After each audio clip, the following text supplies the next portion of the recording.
Good morning students. कल हमने अपने चैप्टर्स मोशन एंड टाइम के 37 तक ऑब्जेक्टिव क्वेश्चन समझ लिए थे। आज हम आगे समझने वाले हैं। इसमें वही है, कुछ ऑब्जेक्टिव क्वेश्चन थोड़े से थ्योरेटिकल हैं और कुछ न्यूमेरिकल्स हैं, तो उनको भी आज समझते हैं। और फिर जो लर्न करने के हैं उनको अब लर्न करना, और जो न्यूमेरिकल सोल्व करने के हैं वो न्यूमेरिकल आप सोल्व करना।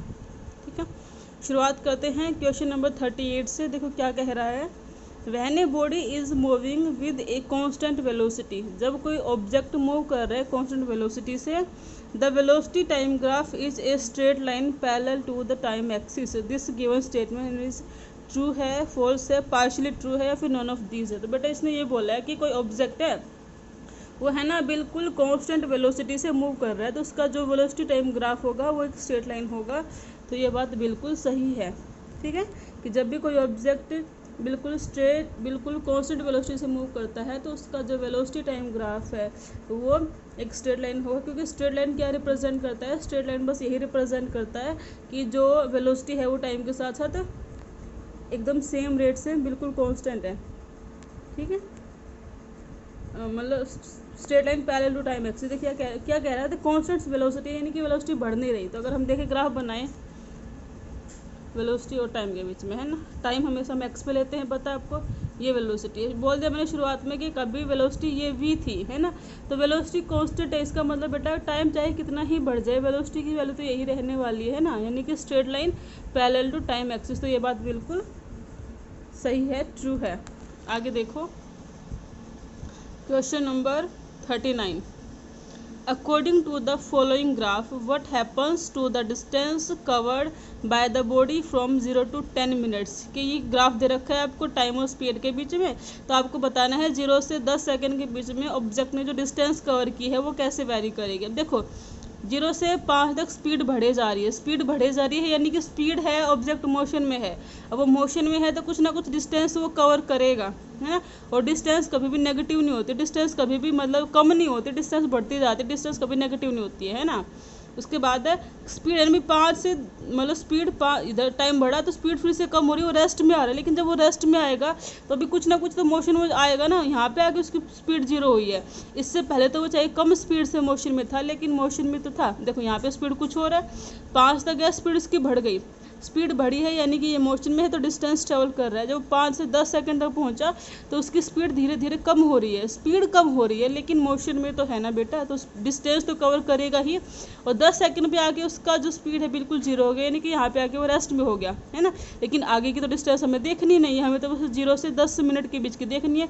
तो यहाँ से यहाँ तक तो वो डिस्टेंस को भी क्या करता कवर करते ही जा रहा था, तो डिस्टेंस यहाँ पे इंक्रीज ही हो रही थी। ठीक है, तो इसका ये आ जाएगा कि इट गोज ऑन इंक्रीजिंग। आपसे पता डिस्टेंस पूछा है ना, तो डिस्टेंस तो हमेशा पॉजिटिव होती है, वो आपको डिस्टेंस बतानी कि डिस्टेंस क्या होगी, वो बढ़ती जाएगी।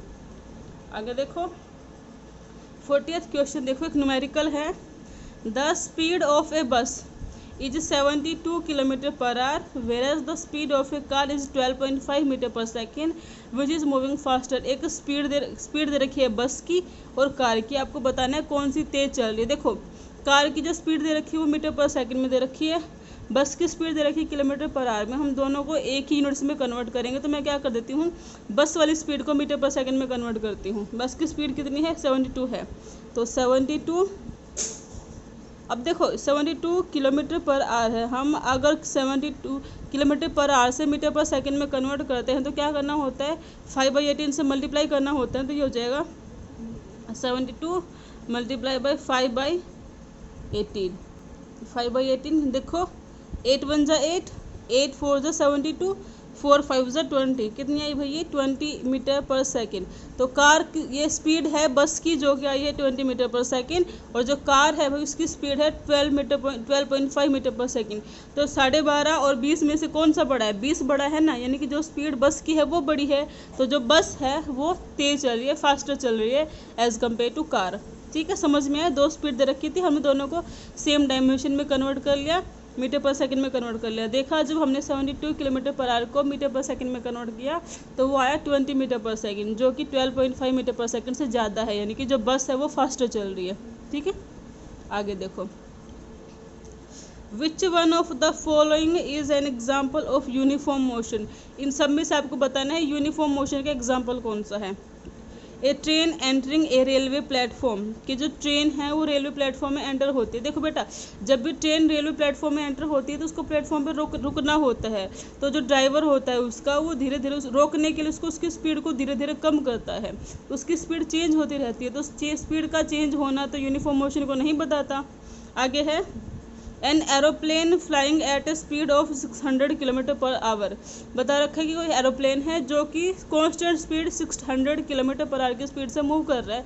तो यहाँ पे तो उसने बोल दिया ना कि स्पीड उसकी कांस्टेंट है, सिर्फ चेंज नहीं हो रही, इसको हम कंसिडर कर सकते हैं। आगे सी देखो, a bee going from one floor to another floor collecting nectar, कि जो हनी बी है ना वो नेक्टर कलेक्ट करने के लिए एक फूल से दूसरे फूल तक जाती है। तो क्या बेटा, मैं उसने बी ने मैथ्स थोड़ा पढ़ा है, उसने फिजिक्स थोड़ा पढ़ी है कि बिल्कुल कांस्टेंट स्पीड से जाएगी। वो तो धीरे भी जा सकती है, तेज भी जा सकती है। तो इसका कोई ये बिल्कुल मतलब क्या बोलते हैं उसको, बिल्कुल परफेक्ट या बिल्कुल एक्यूरेट एग्जाम्पल नहीं है ये एक स्ट्रेट लाइन मोशन का, एक यूनिफॉर्म मोशन का। तो इसको भी हम कंसिडर नहीं कर सकते। फिर बोला a boy cycling in A crowded market, एक लड़का है एक भीड़ भाड़ वाली मार्केट में साइकिल चला रहा है। तो वहाँ पे स्पीड का कांस्टेंट रहना मुश्किल है, क्योंकि अगर भीड़ कम होगी तो स्पीड थोड़ी बढ़ा भी सकता है, लेकिन मान लो ज़्यादा ही भीड़ आ गई तो उसको स्पीड कम भी करनी पड़ सकती है ना। तो उसकी जो साइकिल है उसकी स्पीड कांस्टेंट नहीं रह सकती। तो ये जो ए सी और डी एग्जाम्पल है ये तो थोड़े सुटेबल नहीं है, लेकिन जो बी है वो बिल्कुल सही है, क्योंकि बोला है एरोप्लेन की स्पीड 600 किलोमीटर पर आवर है, जो कि फिक्स है बिल्कुल, है ना। तो इसका आ जाएगा 41। 42 देखो क्या कह रहा है, इसका आ जाएगा बी। 42 देखो, a train travels at 60 kilometre per hour for 0.52 hour at 30 kilometre per hour for the next 0.2 hour and at a speed of 70 kilometre per hour for the next 0.71 hour. What is the average speed of the train. बोला है कि कोई train है ना, वो 0.52 our के लिए चली है 60 किलोमीटर पर आवर की स्पीड से, है ना। 30 किलोमीटर चली है 0.2 आवर 0.24 आवर भी चली है 30 किलोमीटर। तो आपको निकालनी है एवरेज स्पीड। अब देखो एवरेज स्पीड क्या होती है, अगर हम देखें तो बेटा जो एवरेज स्पीड है ना उसका फॉर्मूला होता है total distance travelled upon total time taken. Total distance travel upon total time taken. अब हमारे पास टोटल टाइम तो है, सारे टाइम्स का हम सम कर लेंगे, लेकिन ये जो हमें दे रखी है 60 kilometre per our 30 kilometre per our और 70 किलोमीटर पर आवर, ये हमारे पास डिस्टेंस नहीं, ये हमारे पास स्पीड है। लेकिन हमें ये पता है स्पीड होती है डिस्टेंस अपॉन टाइम। तो डिस्टेंस हम स्पीड और टाइम की मल्टीप्लाई करके निकाल सकते हैं ना। तो मैं मान लूँ भाई हमारे पास 3 डिस्टेंस होंगी, इस वाली स्पीड के लिए अलग, इस वाली स्पीड के लिए अलग और इस वाली स्पीड के लिए अलग। तो मैं पहले वाले को x1 बोल देती हूँ, है ना। तो x1 स्पीड क्या हो जाएगी, डिस्टेंस क्या हो जाएगी, स्पीड कितनी है हमारी 60 किलोमीटर पर आवर और टाइम कितना है 0.52 आवर। तो स्पीड की टाइम से मल्टीप्लाई कर देंगे, डिस्टेंस आ जाएगी, है ना। तो क्या आएगी 60 मल्टीप्लाई बाई 0.52। ऐसे ही x2 निकालेंगे, वो क्या हो जाएगी 0.24, कितनी है 30 है 30। तो ये स्पीड है और टाइम कितना है 0.24 आवर। और x3 निकालेंगे जो कि हो जाएगी स्पीड कितने 70 और मल्टीप्लाई बाई 0.71 आवर। इसको सोल्व कर लो, क्या आएगा देखो, ये 60 मल्टीप्लाई बाई 52 अपॉन 100, है ना। 1 0 से 1 0 कट जाएगा, 52 के 6 से मल्टीप्लाई करके 10 से डिवाइड कर देना। ऐसे ही 30 मल्टीप्लाई बाई 24 अपॉन 100, 1 0 से 1 0 कट जाएगा, 24 3 72 मल्टीप्लाई बाई 10। और ऐसे ही 70 मल्टीप्लाई बाई 71 अपॉन 100, इससे ए से ये कट जाएगा। तो ये 7 1 7 और 7 7 49 अपॉन 10। ये क्या आ गया हमारे पास, ये अगर हम x1 x2 x3 कर देंगे तो टोटल डिस्टेंस ट्रेवल आ जाएगी। और टोटल टाइम क्या हो जाएगा, ये जो अलग अलग टाइम है ये वाला ये और ये, इन सब का सम कर देंगे टोटल टाइम आ जाएगा। तो अगर हम निकालें टोटल डिस्टेंस ट्रेवल, मतलब एवरेज स्पीड निकालते हैं अपनी, तो वो क्या आ जाएगी x1 plus x2 plus x3 upon t1 plus t2 plus t3। अब x1 क्या है, x1 ये है, x2 ये है, x3 ये है, ये सब हमारे पास क्या है 52 मल्टीप्लाई बाई 6, इसकी गुणा करते हैं अभी, 6 2 ज़ा 12 1 6 5 ज़ा 30 और 31 प्लस 72 प्लस 497, सबका 10 है, नीचे हम वो ले लेंगे डेसिमल, क्या बोलते हैं उसको, एलसीएम ले लेंगे। और टाइम कितना सबका 0.52 प्लस 0.24 प्लस 0.74। इसको सबको सोल्व कर सकते हो ना आप आराम से, है ना। 0.52, 0.24 और 0.74, 7 9 by 4, 7 to 9, 9 और 5 14 और ये 14 और यहाँ पे 1.47 आ गया।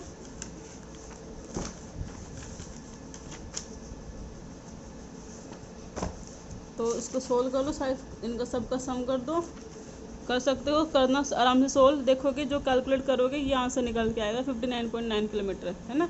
अब तो क्या करना है, डिवाइड मतलब ऐड कर देना है, डिवाइड कर देना है, सोल्व करना है इसको आराम से, है ना। ज़्यादा टाइम लगेगा, वीडियो काफ़ी लेंदी हो जाएगी, फिर आगे कम हो पाएंगे, तो तुम इसको खुद सोल्व करना। नहीं हो पाता है तो फिर से बता देना, मैं दोबारा करवा दूंगी, लेकिन हो जाएगा। अब तो देखो हमने डिस्टेंस निकाल ली, जो कि स्पीड और टाइम की मल्टीप्लिकेशन होकर सब अलग अलग स्पीड और टाइम के लिए हमारे पास डिस्टेंस आ गई। तो सबका सम कर देंगे, टोटल डिस्टेंस ट्रेवल आ जाएगी। टाइम हमारे पास दे रखे 0.52, 0.24, 0.71, इन सबको ऐड कर देंगे, टोटल टाइम हो जाएगा। x1, x2, x3 को ऐड कर देंगे, टोटल डिस्टेंस हो जाएगी। एवरेज स्पीड क्या होती है, total distance travel upon total time taken. सबको सोल्व कर लो, आ जाएगा, ठीक है। तो ये हो जाएगा 42, हाँ अब 43 देखो। Train A travels with a speed of 90 km per hour from Hyderabad to Bangalore. Train B travels with a speed of 90 km per hour from Bangalore to Hyderabad. Which of the following statement is true? देखो यहाँ पे अगर हम speed की बात करते हैं तो स्पीड यहाँ पे 90 किलोमीटर पर आवर है, 90 किलोमीटर पर आवर, यानी कि दोनों ट्रेन ए और ट्रेन बी की जो स्पीड है वो कांस्टेंट है। लेकिन ट्रेन ए जा रही है भाई हैदराबाद टू बेंगलोर, ट्रेन बी जा रही है बेंगलोर टू हैदराबाद, है ना। डायरेक्शन अलग अलग है, यानी कि इनकी जो वेलोसिटी है वो अलग अलग, क्योंकि वेलोसिटी डिपेंड करती है डायरेक्शन पे, स्पीड डिपेंड नहीं करती है डायरेक्शन पे। तो हम बोल देंगे कि उनकी जो स्पीड है ना वो तो सेम है, लेकिन जो वेलोसिटी है वो अलग अलग है। तो इसमें जो स्टेटमेंट सी है वो बिल्कुल सही है कि ट्रेन ए और बी की स्पीड तो सेम है लेकिन वेलोसिटी अलग अलग है, ठीक है। 43 समझ में आया। आगे देखो बेटा क्या कह रहा है। Time period of a simple pendulum depends on, कि किसी सिंपल पेंडुलम का जो टाइम पीरियड होता है वो किस पे डिपेंड करता है, तो वो डिपेंड करता है उस पेंडुलम की लेंथ पे। यानी कि अगर हमने ऐसे कोई पेंडुलम बनाया है तो ये जो लेंथ है उसकी स्ट्रिंग की जो लेंथ है इस लेंथ पे डिपेंड करता है, इस एल पे डिपेंड करता है हमारे पेंडुलम का टाइम पीरियड, ठीक है। तो 44 क्वेश्चन आगे कुछ ये 6 और बचे हैं, क्योंकि इसमें भी न्यूमेरिकल हैं तो ये हम कल करेंगे। आज आपको 44 तक जो न्यूमेरिकल है, क्योंकि आज काफ़ी अच्छे न्यूमेरिकल हैं। कितने हैं, 1 2 न्यूमेरिकल है पर काफ़ी अच्छे न्यूमेरिकल है, इनको अच्छे से करना। और इसमें कल वाले में तो मोस्टली न्यूमेरिकल हैं, ये भी न्यूमेरिकल, ये भी, मतलब इसमें तो कल 5 न्यूमेरिकल है, 1 थ्योरी क्वेश्चन है, तो इसमें भी अच्छा टाइम लग जाएगा। तो जो हमने न्यूमेरिकल करे हैं वो सोल्व करके देखना, और जो लर्न करने के हैं बेटा उनको लर्न भी करना, ठीक है। बाकी का काम हम कल करते हैं। Thank you.